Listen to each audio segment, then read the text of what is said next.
The UN envoy to Syria has urged the US and Russia to intervene at the highest level to save struggling peace talks. Speaking after briefing the Security Council on the peace process, Staffan de Mistura said a partial truce agreed in February was barely alive. Violence in Syria has intensified in recent days, despite the ceasefire.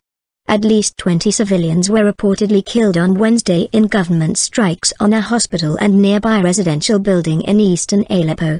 The dead included children and the only pediatrician left in rebel-held areas of the city, civil defense volunteers told AFP news agency.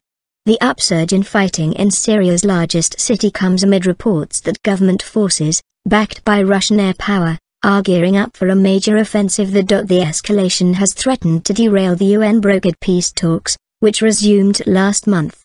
The Western-backed opposition delegation, the High Negotiations Committee, HNC, last week suspended its role to protest against alleged ceasefire violations by the government and a fall in humanitarian aid deliveries to besieged areas. Speaking on Wednesday, after a third round of talks in Geneva, Mr. de Mistura said the fragile cessation of hostilities could collapse any time.